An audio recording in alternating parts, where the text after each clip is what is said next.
এবার প্রথমে আর একখান জবাব দ্বন্দ্বে কুটিপতি বালা নাকি একজন আলেম বালা, ইটারা নাম আছে কেন বুঝো? উগ্গা মাসুর 10-20 জন 50 জন 100 জন সম্পত্তি আছে, আর কান রোড বাসকালী রোড হওয়ানে গাড়ি আছে, ব্যাংকের মধ্যে কোটি কোটি টাকা জমা আছে। উগ্গা ব্যক্তিবেলা নাকি আর উগ্গা সাধারণ মানুষ জীবাতন ধন সম্পদ জায়গা দেবেন ঘর বাড়ি তেমন কিছু নাই, ফলবতে দিনান হারের কিন্তু সিনে ভিতরে এলম আছে। অন্যবালা খদ্দুরবালা তুলনা করা যাইব না, বুঝিবার লোক যুক্তির মধ্যে এইজন আলেম হদ এবার জানে, আলেম নয় এবার ন জানে। আলেম হদ হারে জিবা জানে, জিবা আলেম নয় ইবা ন জানে। এক কুদ্দি জানিলে আর কুদ্দি ন জানে। বৈষ্ণব হদ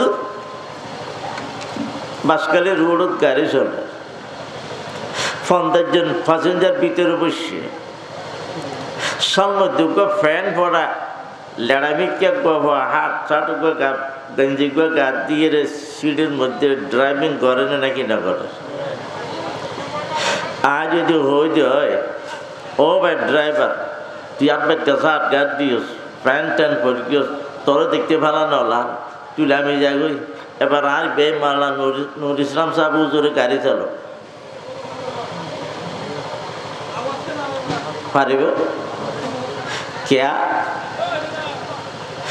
গাড়ি জিবাইয়ে চালাই জানে। এবার যতক্ষণ গাড়ি চালাইব এতক্ষণ গাড়ির রোড উত্তাইব।